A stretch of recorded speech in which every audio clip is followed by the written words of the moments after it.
आजकल दूगो चीज में बड़ गिरावट बा। कौन कौन चीज में? आज के भोजपुरी गीत में और आज के राजनीति में। आज के भोजपुरी कलाकार चाचा जी एक हगवैसन गाना गा देता रहे कि सुने के लायक नहीं खे। एगो नया लड़का अभी हाले फिलहाल में गवले बारे। कौन गाना? हाउ जौन मटिया का भड़ावा ना वाला चुकावा कि चुका में चाय यदि पियब कि हमारा चुका में चाय यदि पियब तो सुनो 100 साल जियब। ये सरकार परसों के बात था कि अभी हमारे पटने प्रोग्राम रहे।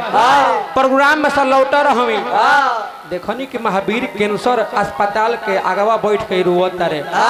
अनी भाई काहे हो? हर तगाना मार्केट में तो हल्का कोइले बा आ तू बैठ के है अस्पताल के आगे रोवत रह। कहले कि भाई हमारा दादाजी के कैंसर हो गइल बा, भर्ती करौले बानी, कौनो ठीक नहीं के बची है कि ना बची है।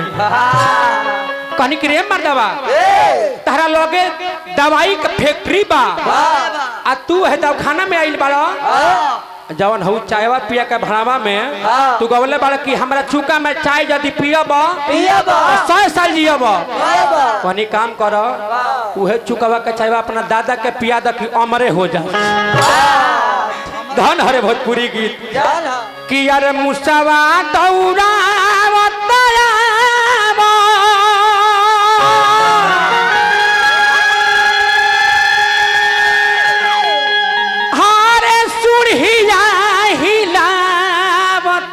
हो गणनायक देवता।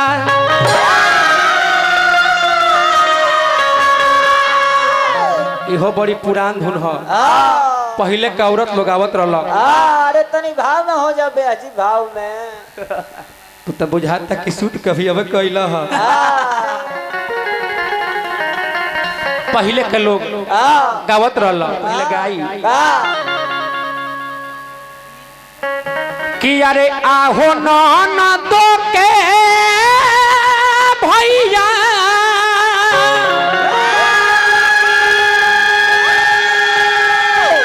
हरे आहो ननदो के भैया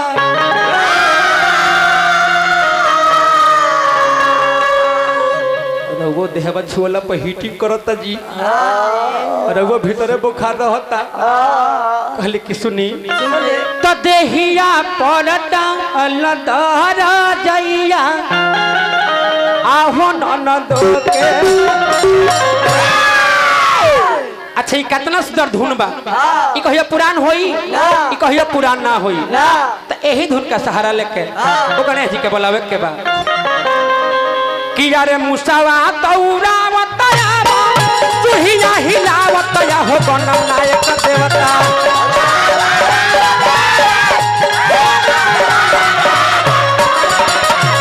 मुसावा तौरावत यावा तुहिया हिलावत या हो गणनायक देवता। तोहरे के पानी हम बोलावत या हो गणनायक देवता।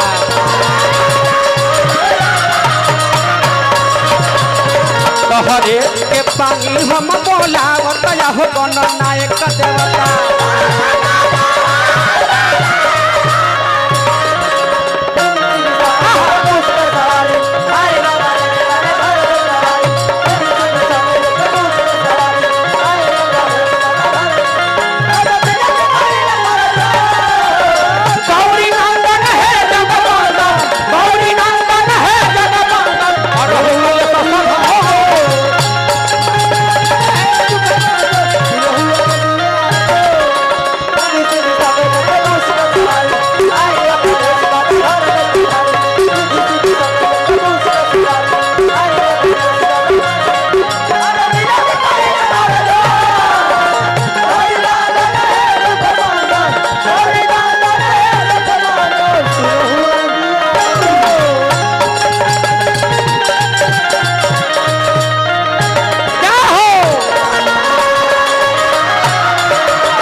अरे वो बारे में ज्यादा ना मगर तनी मनी जाना तानी। अब हमारा तो होता ना बतियावे आवे ना मगर यही में काम खींच लेवे के बा। कहले के बाबा कि अरे हथिया के मुहावा पवला डिस्टर्ब ना मंच पे आप लोग बैठिए मगर डिस्टर्ब मत कीजिए। कहू है ना खोदी कहू है ना खोदी खोदा खोदी वाला काम ना न तो आइलो बात हम भूला जाए कि हमरा का कहे के बा। खोदे के नहीं थे का हितरा रघुआ बाल झड़ गई रघुआ भी वही जवानी कहले कि ये बाबा कि हथिया के मुहावा पवल हरे मानुष के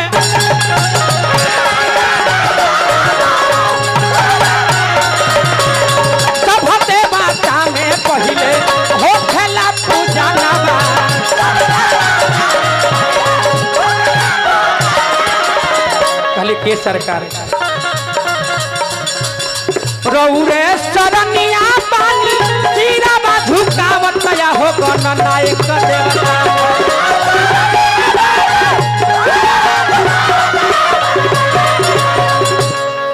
आ यही बतिया के हमन के ही छापरा जिला के सुअर के भिखारी ठाकुर जी पहले वहाँ के नाच के लवांड लोग 6-6 फुट के होखे आ उ लोग धुनमा का कैसे गावे कैसे उनका लोग का भाव चेंज हो जा बाबा।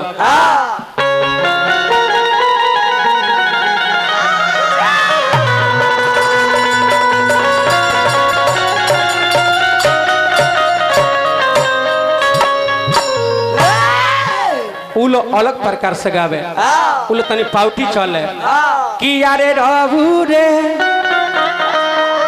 कतही ना हमारा खाली हे पर ध्यान देवे के बा कि यारे रहू रे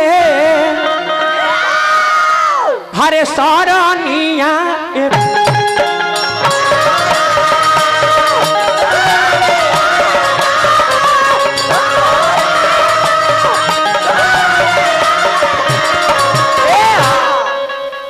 ये डिश ब्रेक जवने घरी फॉर्चूनर में आवता ना जी उ लोग पाउटी चले ई कतना सुंदर बावे कि यारे